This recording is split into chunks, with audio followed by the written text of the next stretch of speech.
إن الحمد لله نحمده ونستعينه ونستغفره ونعوذ بالله من شرور أنفسنا ومن سيئات أعمالنا من يهده الله فلا مضل له ومن يضلله فلا هادي له وأشهد أن لا إله إلا الله وحده لا شريك له وأشهد أن محمدا عبده ورسوله اللهم صل وسلم على نبينا محمد وعلى آله وأصحابه ومن تبعهم بإحسان إلى يوم الدين أما بعد فيا أيها الحاضرون الكرام إخوتي في الله رحمكم الله الحمد لله الذي بنعمته تتم الصالحات. Kesempatan yang berbahagia ini alhamdulillah Allah berikan kita nikmat karunia-Nya untuk dapat duduk bersama di salah satu taman di antara taman-taman surga, majelis ilmu, dalam rangka mempelajari kitab Al-Wajiz fi Fiqh Sunnah wal Kitab Al-Aziz, yang mana pada kesempatan ini yang menjadi pembahasan kita adalah Haddu Sukri. Haddu As-Sukri, yakni hukuman had bagi pemabuk. Apa hukuman hadnya? Ikhwati billah rahimakumullah, semua yang diharamkan oleh Allah Subhanahu wa taala pastilah buruk, pastilah membahayakan. Dan ketika Allah Subhanahu wa taala mengharamkan sesuatu, tentulah itu juga adalah demi kebaikan manusia itu sendiri. Ya. Meninggalkan apa yang Allah haramkan, apa yang Allah larang, itu bermaslahat. Ketika larangan Allah itu dilanggar, maka itu akan membahayakan dirinya. Pasti itu adalah sesuatu yang buruk. Dan sejarah pengharaman khamar ini proses yang cukup panjang. Ya, mengalami proses yang cukup panjang. Di dalam kitab ini penulis langsung menyebutkan dalil tentang pengharaman khamar, tahrimul khamar. Dalil yang menunjukkan bahwasanya khamar itu haram. Namun kalau kita melihat sejarah, khamar itu tidak langsung diharamkan oleh Allah Subhanahu wa taala. Apa sebab? Karena khamar dahulunya itu adalah minuman yang sudah biasa. Ya. Kalau bisa kita katakan seperti halnya kita minum teh. Ya, seperti halnya minum kopi. Itu setiap hari bisa kita lakukan. Di rumah kita sendiri yang membuatnya. Nah, seperti itu halnya dahulu khamar. Ya, itu sudah menjadi minuman yang biasa, ya. Makanya untuk diharamkan, lihat bagaimana indahnya Islam, Allah SWT tidak langsung mengharamkannya. Ya, tapi ada prosesnya, ada tahapannya. Pertama kalinya Allah SWT menurunkan surat Al-Baqarah ayat 219. Ya, para sahabat bertanya, yas'alunaka 'anil khamri wal maisir. Ya, mereka bertanya kepadamu tentang khamar dan maisir. Apa itu maisir? Judi. Qul fihima ithmun kabiru wa manafi'u lin-nas wa ithmuhuma akbar min naf'ihima. Katakan kepada mereka bahwasanya khamar dan judi pada keduanya terdapat dosa yang besar dan beberapa manfaat untuk manusia. Jadi disebutkan di situ dosa besar, ya. Khamar, minum khamar, dan judi itu adalah dosa besar. Dan Allah jelaskan juga memang terdapat padanya memang ada manfaat, ya. Ada beberapa manfaat untuk manusia. Namun Allah tegaskan wa ismuhuma akbaru min naf'ihima. Dosanya itu lebih besar daripada manfaatnya. Nah, pada tahapan yang pertama ini tidak langsung diharamkan secara total, dan para sahabat sebagiannya meninggalkan khamar dan sebagiannya lagi masih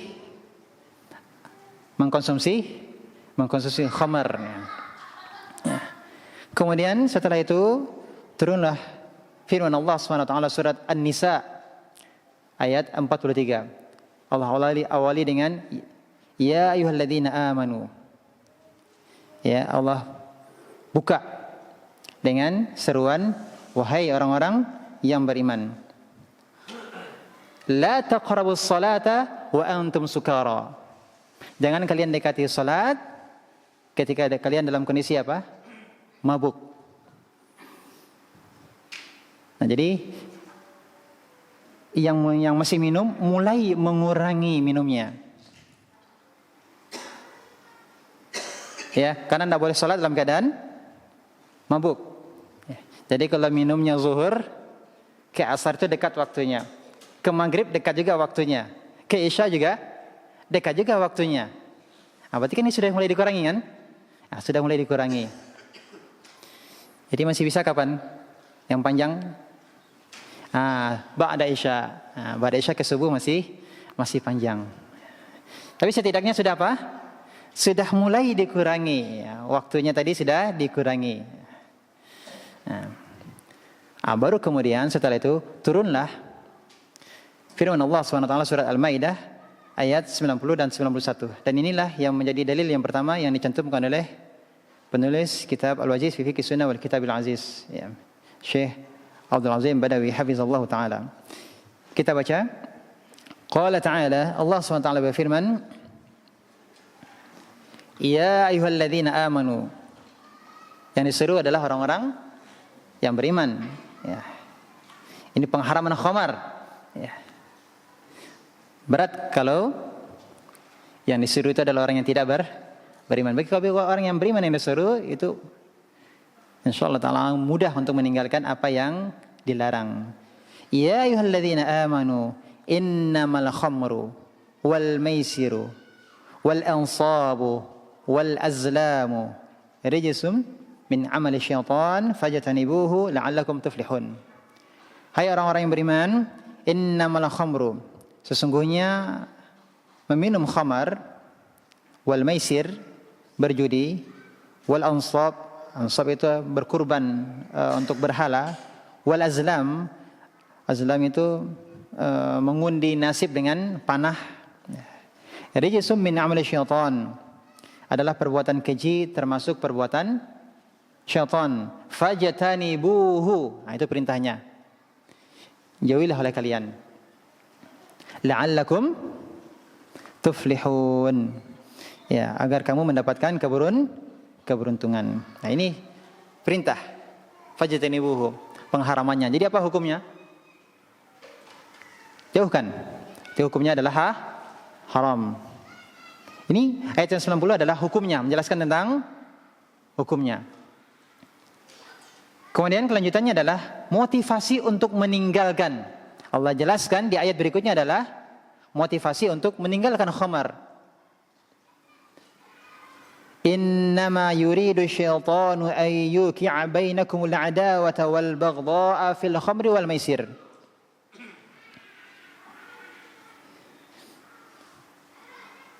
Setan itu bermaksud ingin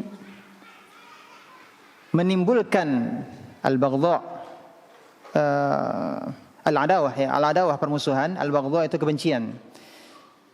Jadi setan berkeinginan untuk menimbulkan permusuhan dan kebencian. Fil khamri wal maisir, disebabkan karena apa?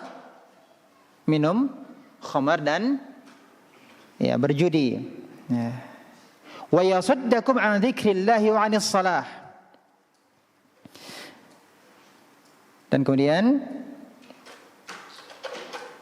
akan menghalangimu, ya. Hal tersebut akan menghalangimu dari apa? Mengingat Allah dan salat.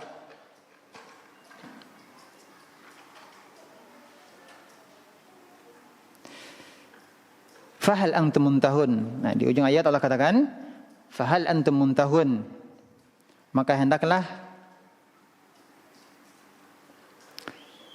berhentilah kalian dari minum khamar dan berjudi. Jadi khamar dan berjudi ini akan menimbulkan apa? Permusuhan dan kebencian. Ya, menimbulkan permusuhan dan kebencian. Ya. Kita lihat orang yang minum khamar, apa perilaku orang yang mabuk? Dia nggak sadar. yang dia tidak sadar. Kita dapati orang yang mabuk, ya bisa merusak, ya bisa mukul orang, ya bisa sampai pada tingkatan membunuh, ya menzalimi orang lain. Bisa juga apa? Melakukan zina. Kita dapati khamar-khamar itu di mana? Ya di diskotik, tempat-tempat ya pelacuran, tempat-tempatnya khamar. Nah, ya perzinahan.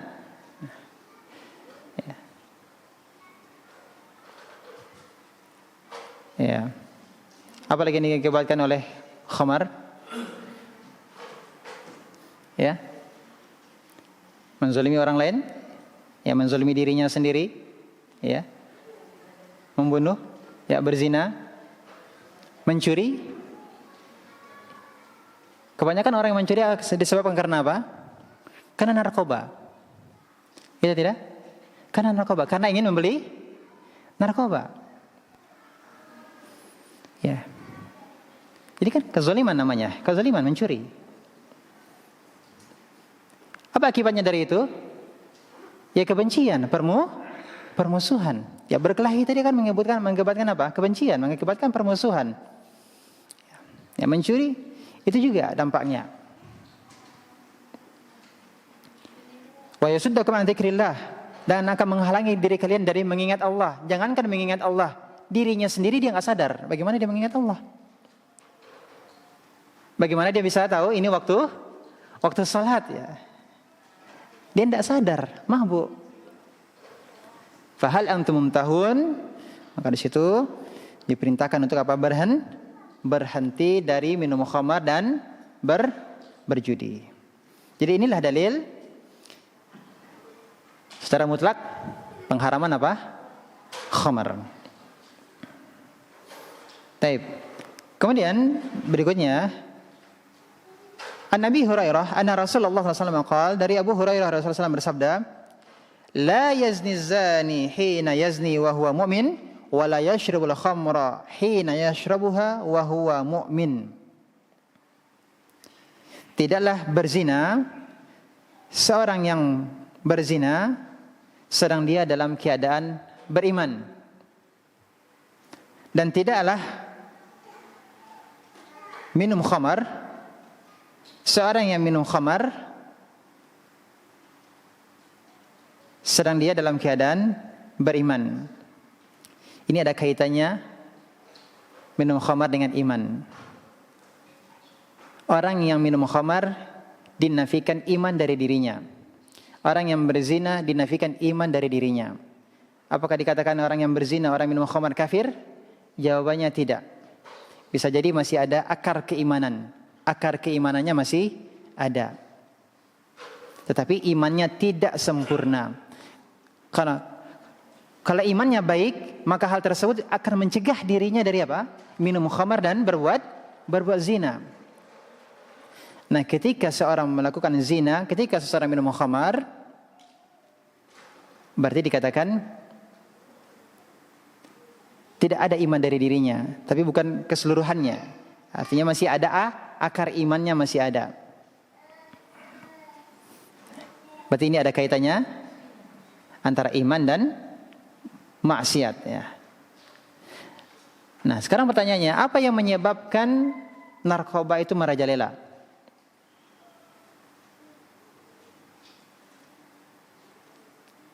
Apa penyebabnya? Dari sisi mana dilihatnya? Hah? Kecanduan.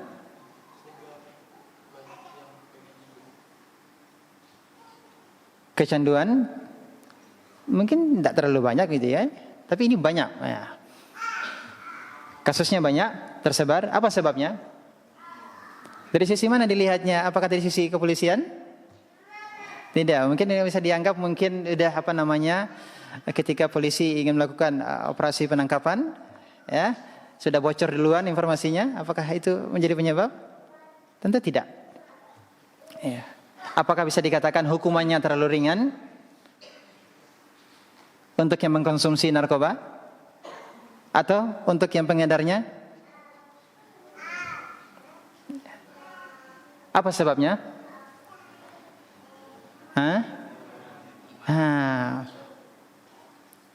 Masalahnya adalah iman. Kurangnya iman. Iman yang bermasalah di tengah masyarakat. Makanya alhamdulillah ya, di penjara ya, di tingkat kepolisian ya, ada kajian-kajian ya. Kalau itu bisa lebih ditingkatkan lagi terkait dengan apa? Permasalahan tentang akidah, tentang iman. Ya.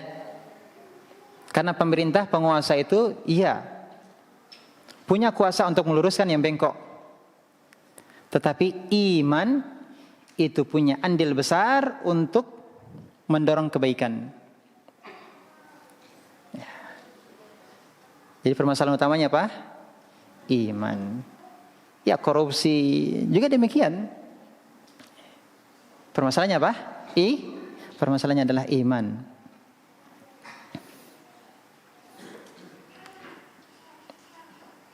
Jadi orang yang mabuk itu imannya hilang, tapi akar imannya masih ada ya.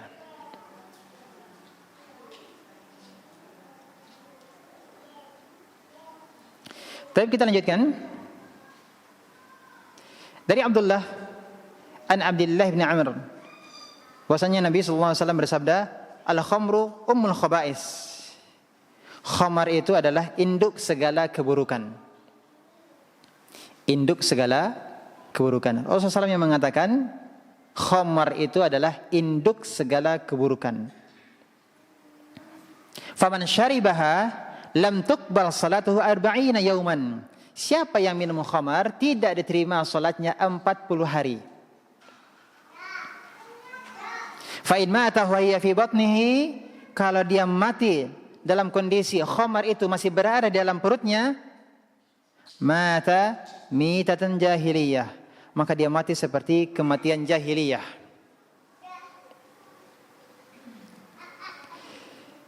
Kemudian dari Ibnu Abbas, dari Nabi SAW, beliau bersabda, al-khamru ummul fawahish. Khamar itu adalah induk segala kekejian.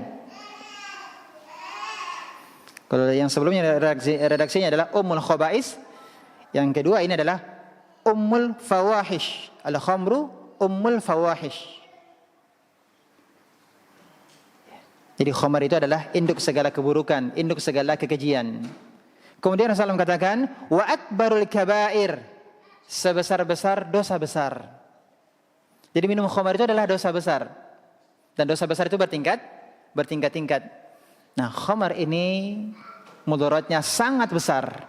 Mudaratnya sangat besar, termasuk dosa besar yang besar. Man syaribaha waqa'a ala ummihi wa khalatihi wa ammatihi. Siapa yang bisa menerjemahkan? Man syaribaha waqa'a ala ummihi wa khalatihi wa ammatihi.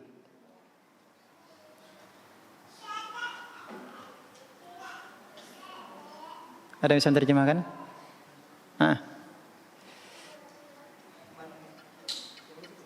Iya, yang al-khamru ummul fawahish wa akbarul kabair, man syaribaha wa qa'a ala ummihi wa khalatihi wa ammatihi.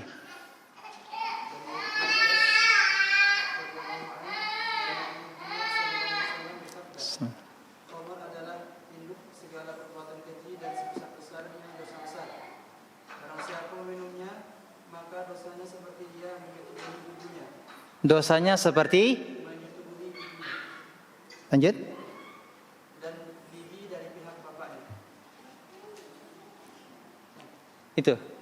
Itu terjemahannya. Terjemahannya kurang tepat. Jadi terjemahannya bukan yang minum khamar itu adalah dosanya seperti di situ seperti menyetubuhi ibunya atau bibinya. Ya. Ini khalah dan ammah itu bibi, tapi yang khalah itu adalah saudara perempuan dari ibu. Kalau ammah itu adalah saudara perempuan dari ayah. Kedua-duanya adalah bibi, tante, ya. Tapi kalau diterjemahkan tadi dosanya seperti menyetubuhi ibu dan bibinya, ini terjemahan yang kurang tepat. Yang tepat itu adalah yang minum khamar, maka dia akan terjatuh pada perbuatan menyetubuhi ibu dan bibinya. Kenapa? Karena dia tidak sadar. Ya. Itu terjemahan yang tepat. Ya, yang minum khamar, ya. Yang minum khamar ini bisa mengakibatkan apa? Dia akan berbuat zina dengan siapa? Dengan ibunya. Atau saudara perempuan dari ibu dan ayahnya. Ini buruknya apa? Buruknya khamar. Ya. Apalagi kalau dua-duanya mabuk. Ya. Apalagi dua-duanya mabuk. Ya. Adik kakak mabuk. Ya. Tidak sadar apa yang mereka berbuat. Ya atau tidak? Bisa kemungkinan terjadi zina? Bisa. Taib. Inilah dampak buruk dari khamar. Kemudian dari Abu Hurairah, Rasulullah SAW bersabda, mudminul khamri ka'abidi wasan. Pecandu khamar seperti penyembah berhala. Abid, yang menyembah, wasan, berhala. Jadi apa hukumnya orang yang minum khamar? Dikatakan seperti orang yang menyembah berhala. Kufur? Apa hukumnya menyembah berhala? Itu kekufuran atau tidak? Kufur. Syirik itu adalah kekufuran. Jadi apa hukumnya pecandu khamar?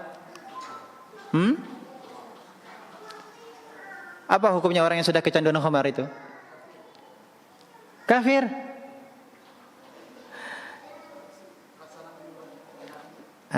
Ini yang perlu kita pahami. Memahami dalil itu penting.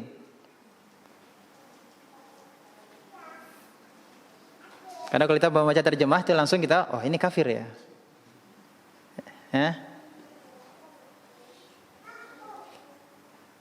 Ia sampai pada tingkatan kafir kalau dia meyakini yang haram itu adalah halal. Kalau dia meyakini apa yang Allah haramkan itu halal, maka sama seperti penyembah berhala. Tapi kalau dia kecanduan khamarnya tadi, dia tahu, Ustaz, saya tahu khamar itu haram, saya tahu, Ustaz. Tapi susah untuk menghentikannya. Ya bisa jadi karena kawan-kawan gitu kan, lingkungan. Artinya dia meyakini apa? Khamar itu haram. Tapi kalau dia kecanduan khamar, ya, dan dikatakan dia sudah terbiasa minum khamar, sehingga yang menjadi keyakinannya adalah khamar itu apa? Halal. Maka ini adalah kekufuran. Jadi ini harus dibedakan. Setiap manusia pasti akan berbuat kesalahan, akan berbuat dosa. Tetapi kalau dia meyakini yang haram itu karena dia sudah terbiasa melakukannya, kemudian dia meyakini bahwa yang haram itu adalah halal, maka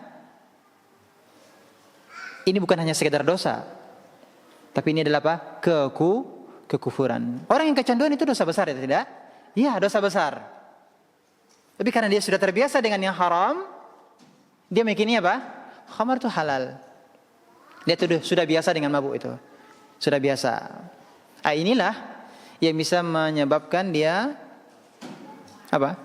Jatuh pada kekufuran. Kemudian lihatlah dari Abu Darda, dari Nabi SAW, beliau bersabda, la yadkhulul jannata mudminu khamar. Tidak masuk surga pecandu khamar. tidak masuk surga selama-lamanya, itu kalau dia meyakini khamar itu halal. Tapi kalau dia meyakini khamar itu haram, berarti itu dosa. Bisa jadi dia tidak masuk surga karena harus diazab terlebih dahulu oleh Allah Subhanahu wa taala. Entah berapa lama. Ya, setelah Allah mengampuninya, baru kemudian bisa masuk surga. Ya. Sampai sini bisa dipahami? Berikutnya dari Ibnu Umar berkata, Rasulullah bersabda, "Lu'inatil khamru ala asyrati aujuh." Khamar itu dilaknat dari 10 sisi. 10 sisi. Banyak. Yang pertama adalah bi'ainiha. Zatnya dilaknat. Khamar itu sendiri ya, dilaknat. Yang kedua, wa'asiriha, yang memerasnya, yang meras khamar. Yang ketiga, wa mu'tasiriha, yang minta diperaskan. Yang keempat, wa ba'iha, yang menjual khamar. Yang kelima, wa mubta'iha, yang membelinya. Ini semuanya kena laknat. Yang keenam, wa hamiliha, yang membawanya, yang memikulnya, tukang kulinya. Yang ketujuh, wal mahmulati ilaih, yang minta dibawakan. Yang kedelapan, wa akili thamaniha, yang makan harganya. Yang kesembilan, wa syaribiha, yang minumnya. Yang kesepuluh, wa saqiha, yang menghidangkannya, yang menuangkannya. Ya. Ini semua apa? Dilaknat oleh Allah Subhanahu wa taala. Ini semuanya memiliki andil. Memiliki andil dalam tersebarnya khamar. Maka Islam datang untuk memutus mata rantai khamar ini. Ya, 10 sisi ini semuanya, inilah tangan-tangannya, banyak tangan-tangan tersebarnya khamar. Semuanya terlaknat dan Islam datang memutuskan itu semuanya. Putus mata rantainya supaya tidak terjadi ada orang yang minum khamar.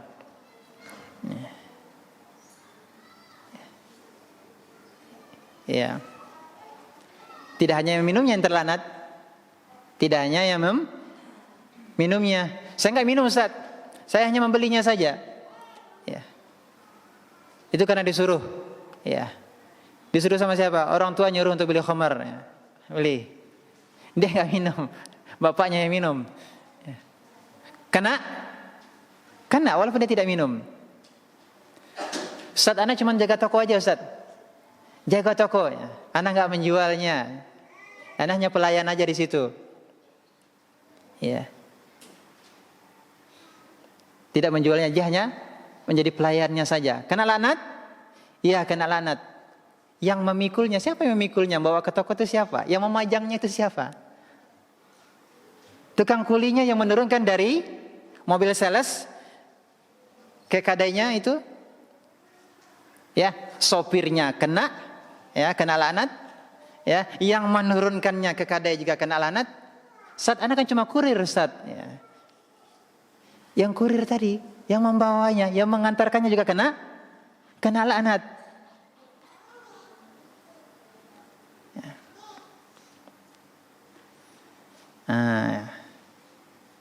Ini kalau semuanya ini tadi tidak mau nolak, anak nggak mau, Ustaz, terlaknat.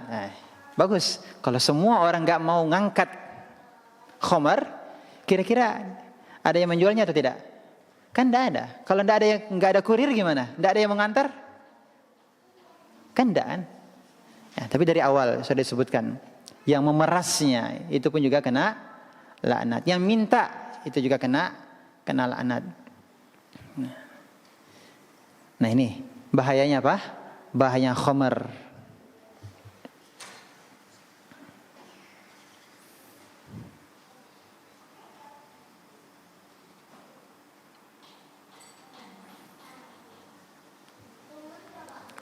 Kemudian pembahasan berikutnya adalah mahil khamar. Apa itu khamar?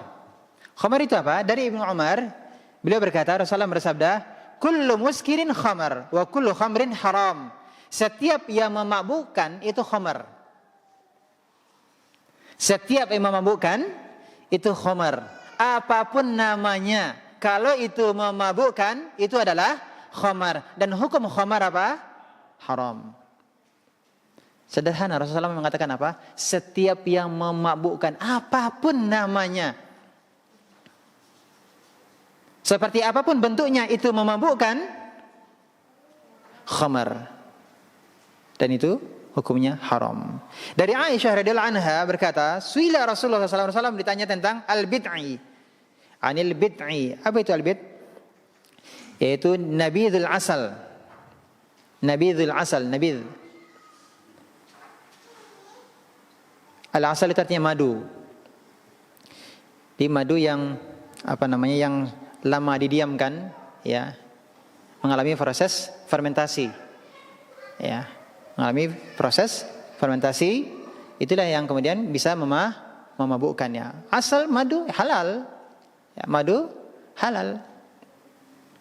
Ya, tapi ketika dia mengalami proses tadi yang diletakkan suatu tempatkah ataukah dia difermentasikan, maka berubah dia menjadi sesuatu yang memabukkan. Nah, kalau madunya tadi mengalami suatu proses sehingga dia menjadi sesuatu yang memabukkan, maka namanya khamar. Wa kana ahlul Yaman yashrabunahu, dan penduduk Yaman mereka biasa meminumnya. Maka Rasulullah mengatakan, kullu syarabin askara fahuwa haram. Setiap minuman yang memabukkan haram. Jadi kata kuncinya apa? Memabukkan. Memabukkan berarti apa? Khamar. Khamar berarti hukumnya haram. Dari Ibnu Umar radhiyallahu anhu berkata, qama Umar ala mimbar. Umar bin Khattab berdiri di atas mimbar. Faqal amma ba'du. Beliau berkhutbah, nazala tahrimul khamar. Telah turun ayat yang mengharamkan khamar. Wahiyya min khamsah. Berasal dari 5 jenis atau 5 benda. Yang pertama adalah al-inab, anggur. Wat tamar, ya, tamar kurma, asal, wal asal madu, wal hintoh, wasyair, ya, ini jenis gandum. Wal khamru ma khamar al aqal. Yang disebut dengan khamar itu adalah apa yang menutup akal. Itu disebut khamar. Segala yang menutup akal itu namanya khamar. Kemudian dari An-Nu'man Ibn Bashir berkata, Rasulullah SAW bersabda, inna minal hintati khamran wa minasy syairi khamran. Ini dari gandum itu bisa dibuat khamar. Wa minaz zabibi khamran. Demikian juga kismis, dari kismis juga bisa dibuat khamar. Wa minat tamri khamran. Demikian juga kurma juga bisa dibuat menjadi khamar. Wa minal asali khamra. Demikian juga madu, ya, bisa dibuat menjadi khamar. Dan Rasulullah SAW menyebutkan hal ini, hintoh, ada syair, zabib, tamar, asal, karena memang inilah yang dikenal oleh orang-orang Arab dahulu. Ya, mereka memang biasa membuatnya. Biasa membuat apa? Biasa membuat khamar dari, ya, air gandum, ya, kismis, madu, kurma. Itu yang biasa mereka buat. Ya. Dan ini mudah mereka buat di mana? Mereka buat di rumah. Bisa mereka buat di rumah. Artinya inilah yang dikenal oleh orang Arab dahulu. Ya, nggak sama dengan kita sekarang yang pabrikan, ya. Dioplos, ya. Kalau dahulu ini yang dikenal. Maka kalau seperti di Indonesia mungkin ada yang membuat khamar itu dari air beras, dari air beras. Ya, air beras juga, ya. Ini pengalaman enggak nih? Enggak ya? Oh, enggak ya. Tahu ya? Ya, dari air beras, ya. Dari air beras itu bisa menjadi khamar. Termasuk apa? Air kelapa.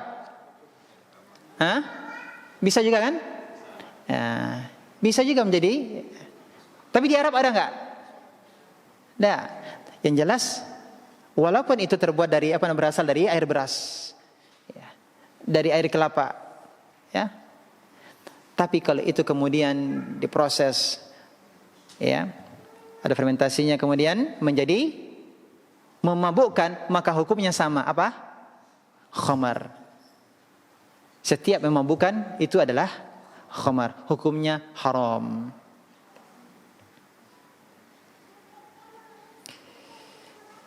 Kemudian tidak ada bedanya khamar yang sedikit ataupun khamar yang banyak, sama haramnya. Dari Abdullah bin Umar berkata, Rasulullah bersabda, "Kullu muskirin haram."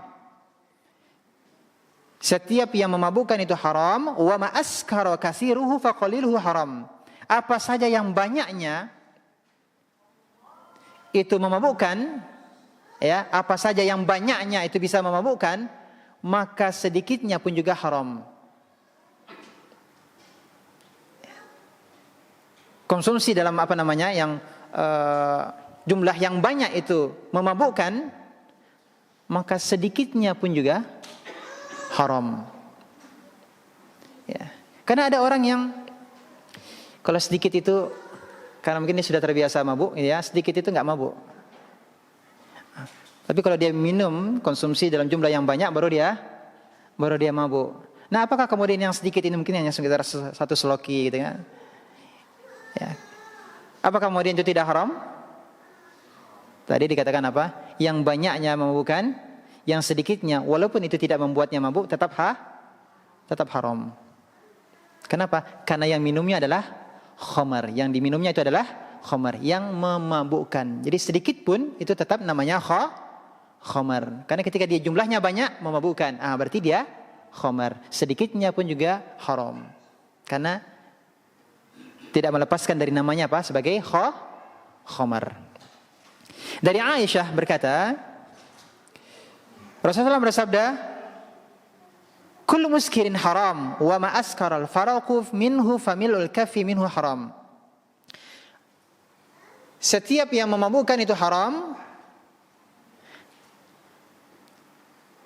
dan yang memabukkan dari al-faraq. Al-faraq itu adalah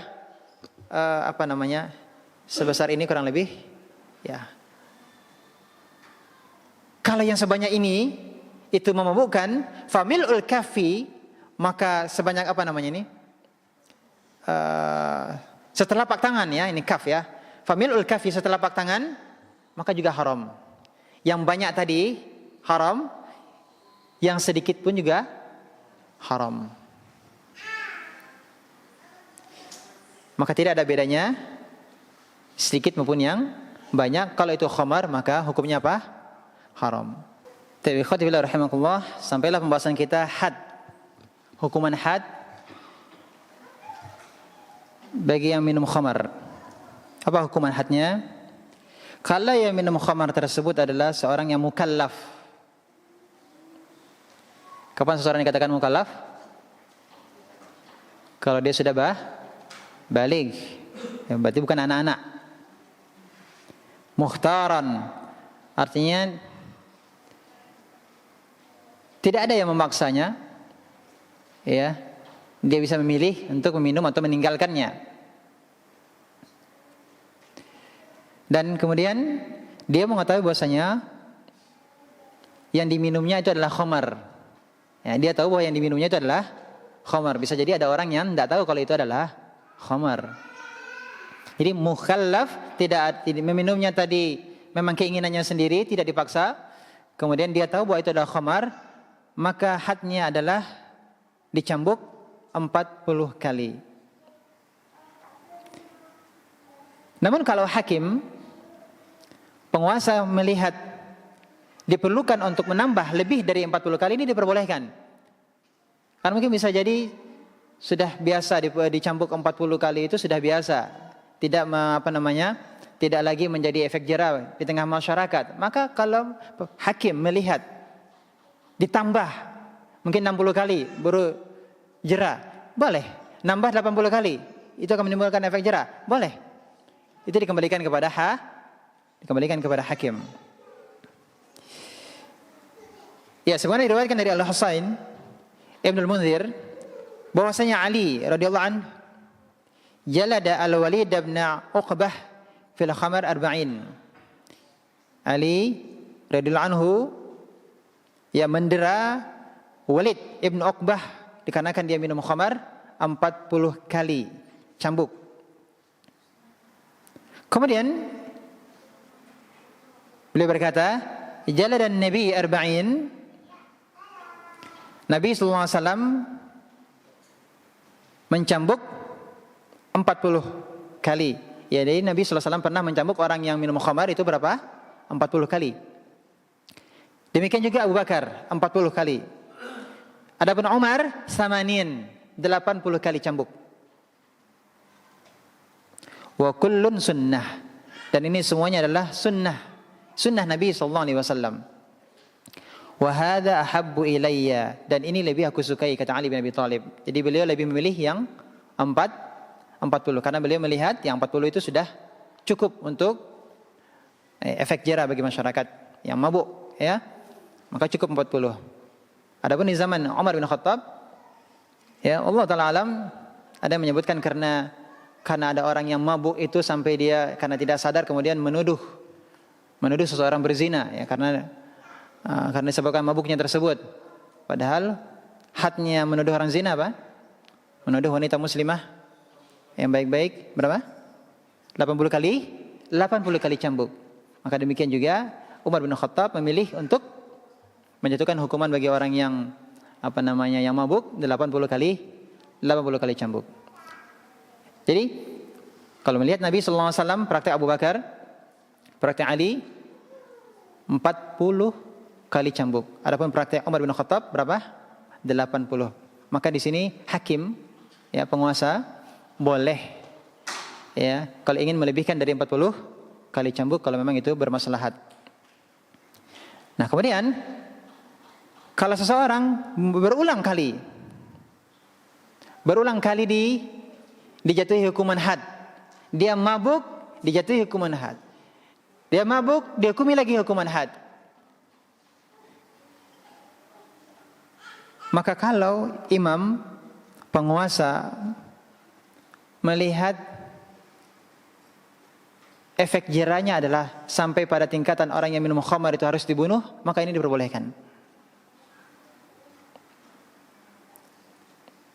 Dari Abu Hurairah, beliau berkata, Rasulullah bersabda, "Idza sakira fajliduhu." Kalau ada yang mabuk, maka deralah dengan cambuk. Fa in 'ada fajliduhu. Kalau ulang kembali, maka deralah lagi. Wa in 'ada fajliduhu. Kalau masih lagi mengulangi minum khamar, maka cambuklah. Tsumma qala fi rabi'ah, kemudian beliau berkata untuk yang keempat kalinya, fa in 'ada fadribu 'unuqah. Kalau dia kembali lagi minum khamar, maka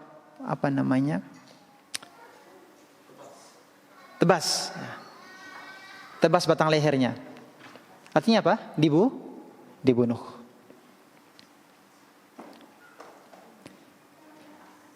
Dan para ulama ketika mensyarah hadis ini, mereka mengatakan bahwa bagaimana prakteknya? Apakah yang setiap yang keempat kali itu, yang sudah 3 kali kena hukuman had, dicambuk 40, kemudian dia mabuk lagi, dicambuk lagi, ya, mabuk lagi, dicambuk lagi. Apakah yang keempat kalinya memang hukumannya langsung dibunuh? Ya, dan para ulama mengatakan tidak mutlak yang keempat kalinya. Ini melihat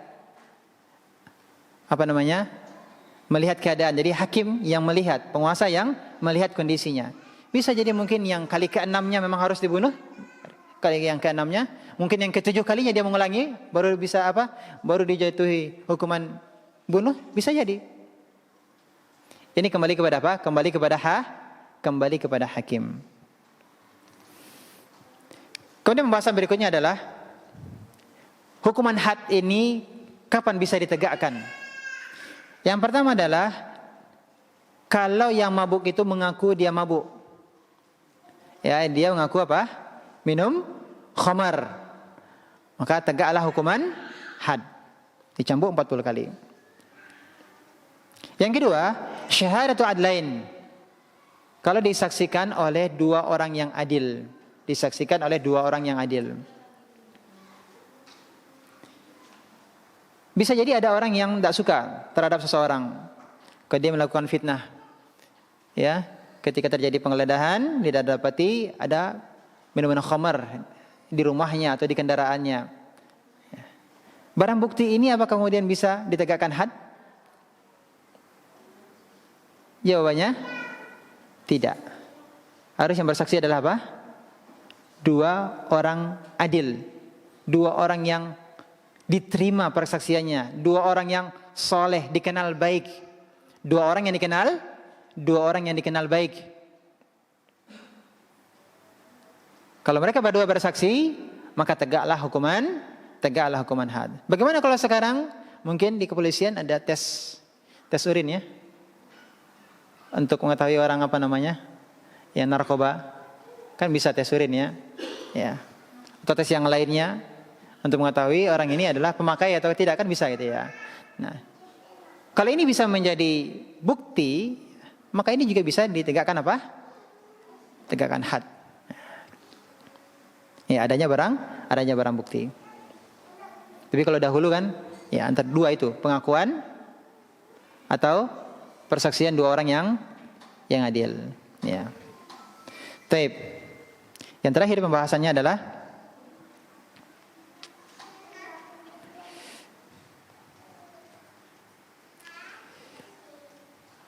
bagaimana sikap kita terhadap orang yang mengkonsumsi khamar? Bagaimana sikap kita terhadap orang yang mengkonsumsi khamar? Ya. Bolehkah kita melaknatnya? Bolehkah kita melaknat orang yang minum khamar? Nah, ini menjadi pembahasan kita. Dari Umar bin Khattab, bahwasanya ada seseorang di zaman Nabi SAW, namanya adalah Abdullah, dan biasa dipanggil atau diberi gelar Himar. Yang gelarnya apa? Himar. Dan dia pernah membuat Nabi SAW tertawa. Dan Nabi SAW juga mencambuknya disebabkan karena dia minum khamar. Kemudian setelah itu Abdullah ini pada suatu hari didatangkan, dibawa ke hadapan Nabi SAW. Ya.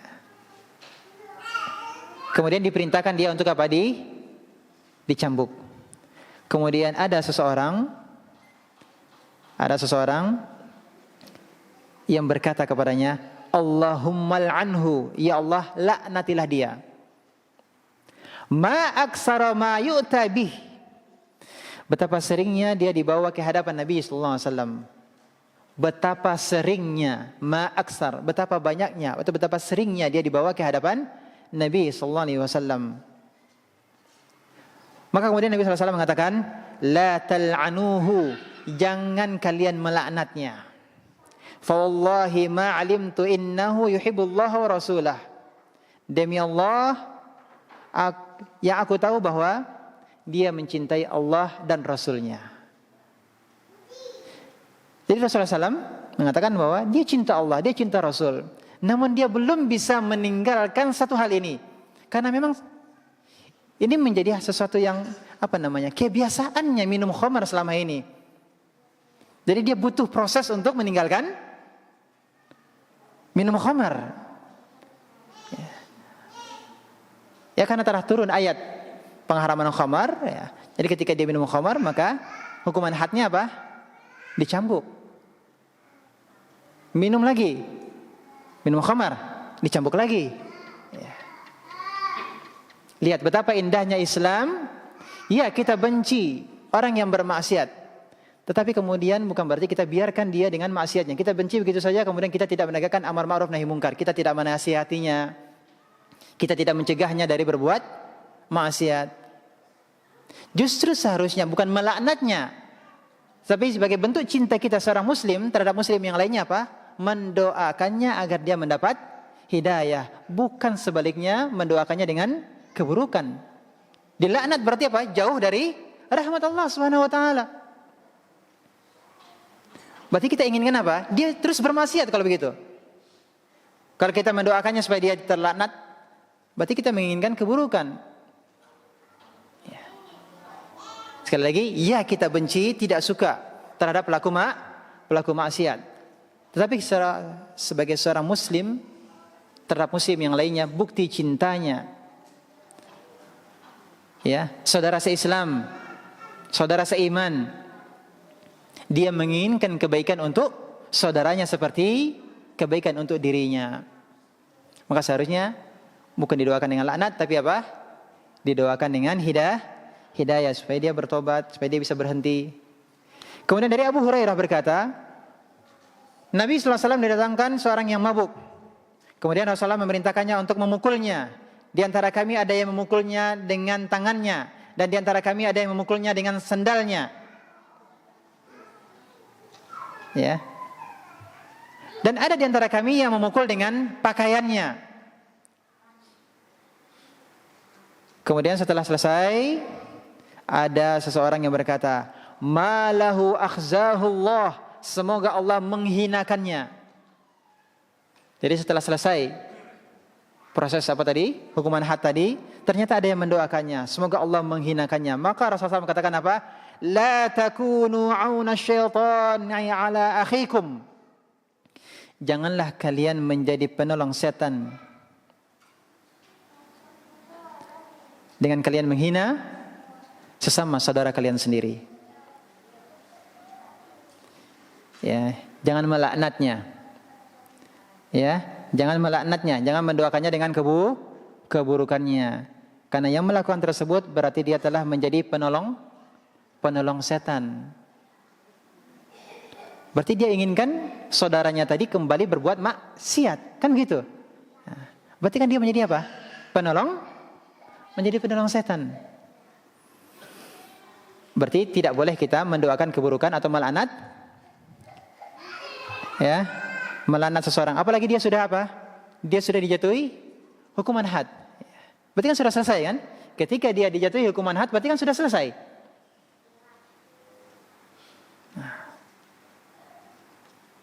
Ya, itu menjadi pembahasan kita terkait dengan hukuman had bagi pemabuk. Alhamdulillahirabbil alamin. Silakan kalau ada yang ingin ditanyakan.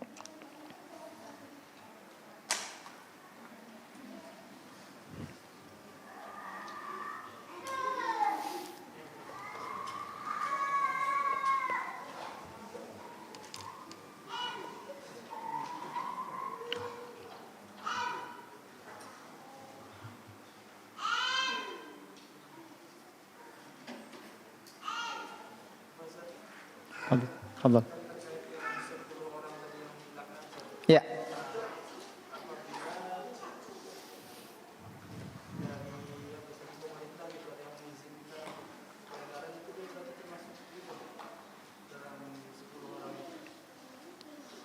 Kalau ada yang mengizinkannya dari 10 tadi, dari 10 orang tadi ya, yang terlibat punya andil dalam khamar, di antaranya ada penguasa yang mengizinkan, yang membolehkan. Pertanyaannya,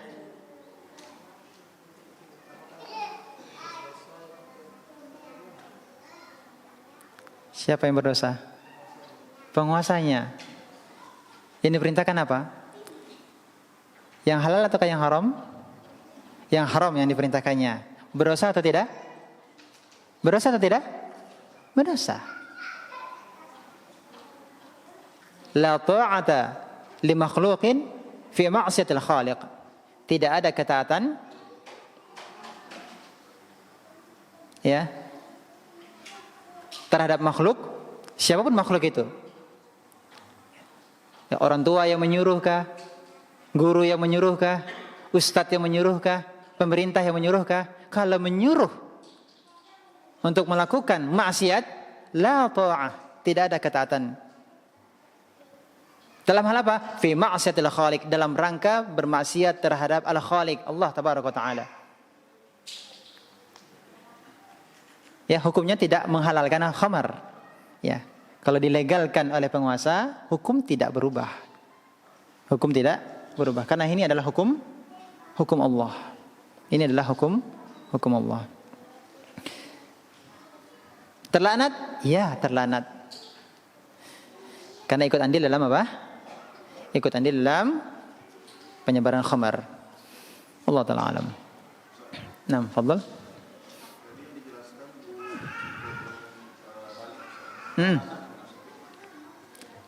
Anak-anak bagaimana?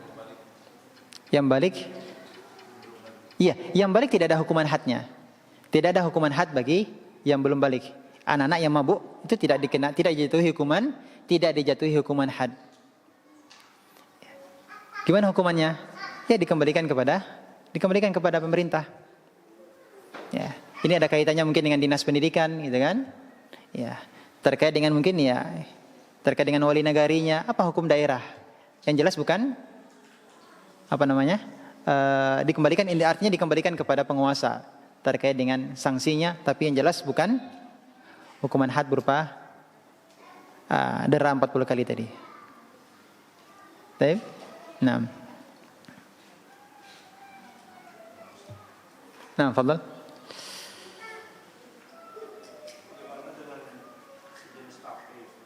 Kenapa tape?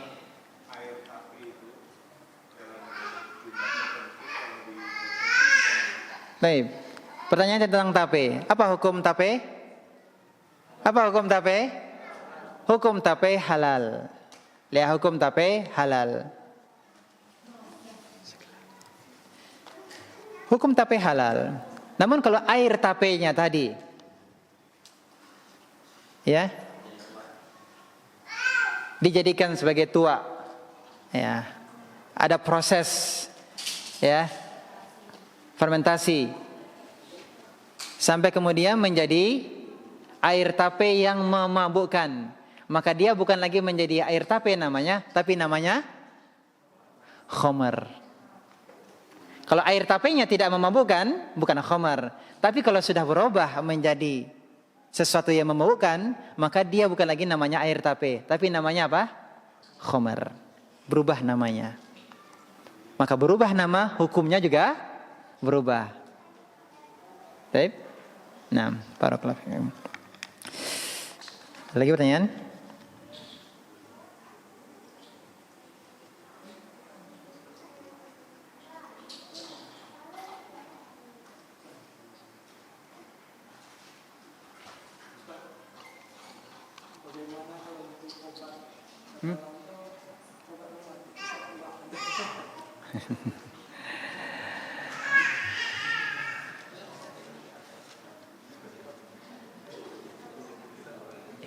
Berobat dengan sesuatu yang haram, apa hukumnya? Boleh atau tidak? Apa tidak ada obat yang lain, Pak? Ya. Tetap tidak diperbolehkan. Ya. 6. Dan itu masih juga tadi katanya. Nah, kan katanya. Kalau katanya berarti masih perlu pembuktian juga, gitu kan. Tapi yang jelas kalau itu adalah muskir, sesuatu yang memabukkan, maka tidak boleh.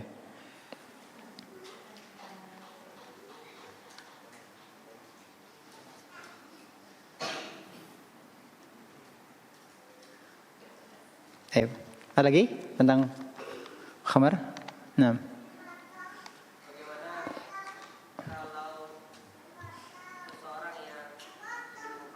Kemudian tidak didera,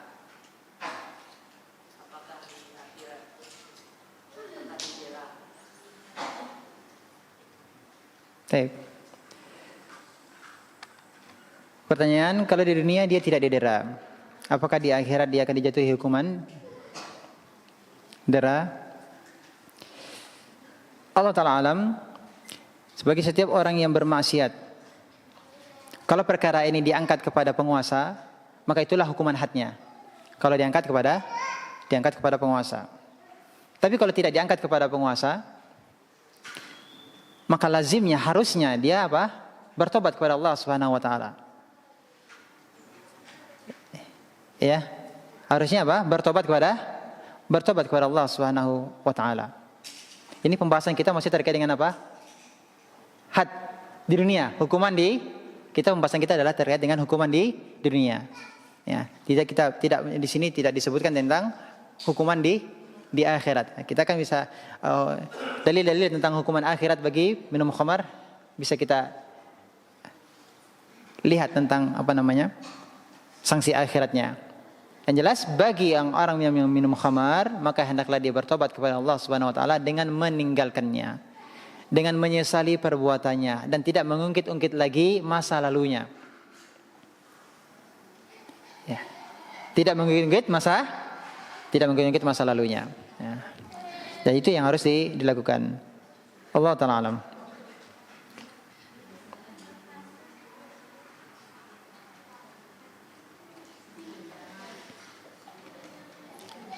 Ada lagi tentang khamar?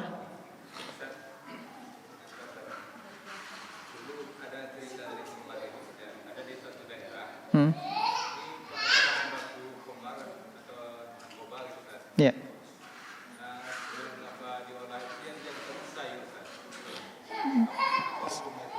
Diulangi lagi?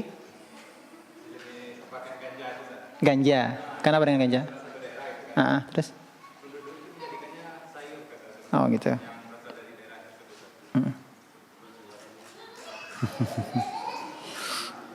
Ikut juga, Pak? Berdasarkan pengalaman atau pengamatan, informasi saja ya satu daerah. Apa hukumnya? Pertanyaannya adalah, kalau di negara kita ganja itu apa hukumnya? Ya, sekarang hukum positifnya hukum negara apa hukumnya? Pak Polisi, kita tanya dulu ini, hukum ganja itu apa?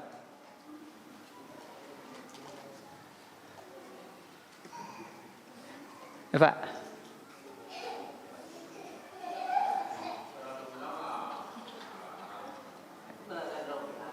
Ya, undang-undang negara gimana hukumnya? Ini dulu kita bahas ya. Ya? Dilarang. Boleh atau tidak? Kan tidak boleh kan? Tidak boleh. Itu termasuk yang dilarang. 6. Pertanyaannya, ganja ini memabukkan kalau banyak atau memabukkan sedikit? Atau sedikit itu bisa memabukkan? Atau banyaknya bisa memabukkan? Banyak memabukkan. Kalau sedikit?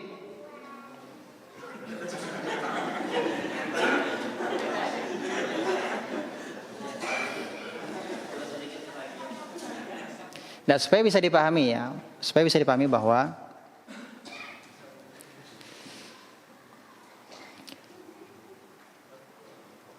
kalau sesuatu yang memabukkan itu dia dilakukan ada proses seperti dimasak. Kemudian illat pengharamannya memabukkan tadi hilang, terurai. Bisa jadi menguap atau bisa tadi terurai dengan air tadi, sehingga tidak ada lagi baunya, rasanya, warnanya yang terkait dengan apa? Terkait dengan khamar. Bagaimana dengan ganja? Masih tetap ada kan? Masih. Kalau masih ada, maka dia tetap disebut dengan khamar. Apapun namanya. Ya. Apapun namanya, kalau dia memabukkan, maka dia adalah khamar. Bisa dipahami? Ya. Ini sebenarnya banyak nanti pembahasannya ini nanti terkait dengan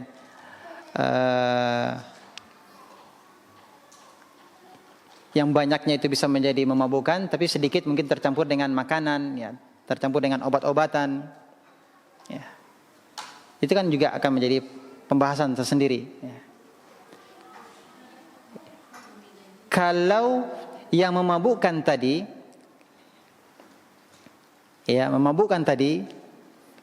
itu terurai, tidak lagi sifatnya memabukkan, jadi khomernya tadi hilang, sifat khomernya tadi dari sayur tersebut atau tanaman tadi hilang, maka dia tidak lagi memabukkan. Bisa dipahami? Nah, tapi kalau itu memang Karena memang negara sudah menetapkan itu adalah sebagai tanaman yang terlarang. Ya. Itu adalah tanaman yang membahayakan, ya. Maka bagaimana, boleh atau tidak? Tetap terlarang, tidak boleh. Dari dua sisi.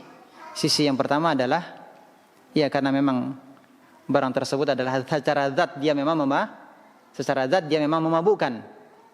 Nah, yang kedua adalah dengan penegasan dari undang-undang pemerintah yang melarangnya. Maka dari dua sisi, walaupun itu hanya sekedar sayur namanya, tetap itu adalah mengkonsumsi khamr. Allah Ta'ala alam.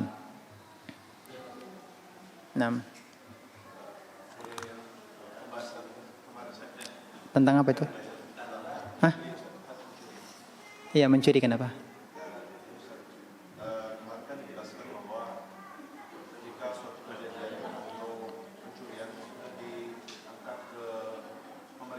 Iya.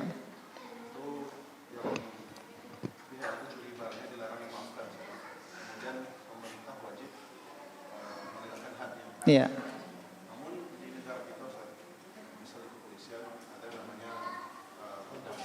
Mediasi, damai, ataib. Iya. Taib. Ini diangkat ke kepolisian. Namun ternyata ada tahapannya, ada mediasi, ya. Polisi menawarkan yang melapor untuk memaafkan, kan gitu ya.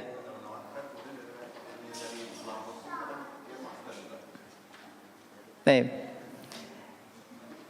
Nah, bagaimana hal ini? Kalau memang itu adalah bagian dari proses tahapan hukum di negara kita, berarti ini adalah menjadi ketentuan hukum penguasa, ya. Ini kan penguasa yang punya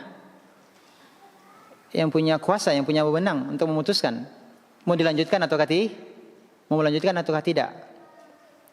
Kan itu. Tetapi kalau ditanyakan hukum asalnya bagaimana? Hukum asalnya adalah ketika itu sudah diangkat kepada pemerintah, maka had itu harus ditegakkan. Ya.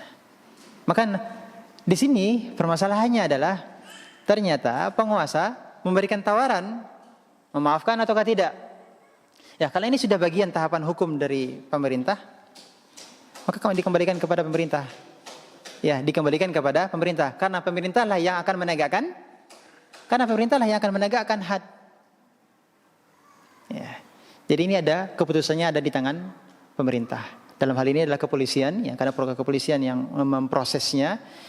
Jadi kalau memang itu adalah memang tahapan hukumnya, ada penawaran seperti begitu, maka kembali kepada kepada kepolisian. Kalau memang itu terjadi perdamaian, itu selesai permasalahannya. Baik. Nah, artinya dimaafkan itu ya. Ya, dimaafkan. Nah. Bisa dipahami ya, jelas ya. Ya, ini karena pemerintah ya, karena pemerintah yang menawarkan, artinya memang proses hukumnya seperti begitu. Nah, tapi kalau hukum asalnya adalah hukum had itu ditegakkan sebagai pembelajaran, ya, pembelajaran terhadap masyarakat agar mereka berhati-hati. Jangan sampai permasalahan ini ya sudah dibawa kepada pemerintah. Kewajiban pemerintah adalah untuk menegakkan had, untuk memberikan rasa aman terhadap masyarakatnya.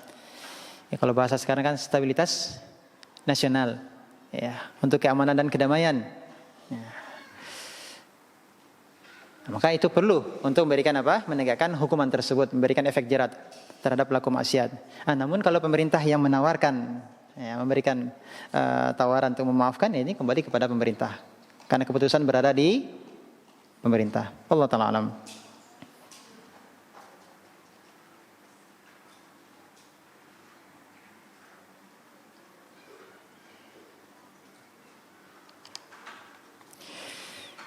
Ini ada pertanyaan. Tapi pertanyaan tidak ada kaitannya dengan khamar. Assalamualaikum warahmatullahi wabarakatuh. Ustaz mau tanya, afwan di luar pembahasan kita. Apa hukumnya ikhwan yang mencukur jenggotnya? Kok tahu ya? Kelihatan ya? Tahu kalau dia punya jenggot dicukur ya? Apakah ada uzur yang membolehkan? Syukran Ustaz. Apakah ada uzur yang membolehkan?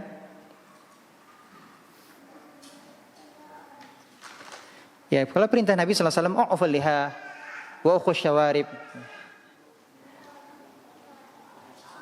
Biarkan jenggot itu, biarkan jenggot itu. Enggak usah diusik-usik. Mau sehelai biarkan. Enggak tumbuh, enggak usah dikasih obat-obatan untuk tumbuh, biarkan. Ya. Kalau tumbuh cuma satu, tumbuh cuma dua, ya biarkan. U'fu, ya maafkan. Maafkan tapi biarkan, jangan diusik. Ya. Ya, wa ukhush syawarib. Adapun kumis itu dipendekkan. Kalau kumis dipendekkan, kalau jenggot dibiarkan. Ya. Dibiarkan. Kalau tumbuh biarkan. Kalau tidak tumbuh enggak perlu diusahakan untuk tumbuh. Ya memang itu rezekinya kan? Rezekinya segitu, enggak ada jenggotnya yang tumbuh ya. Ya. Kemudian Rasulullah katakan khaliful musyrikin. Selisilah orang-orang musyrik. Ya. Selisilah orang-orang Majusi. Dengan apa? Dengan membiarkan jenggot dan memotong pendek kumis. Ya.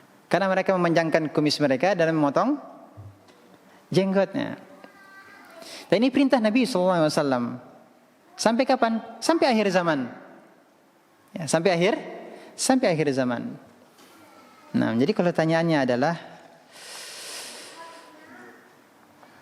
apa hukumnya ikhwan yang mencukur jenggotnya?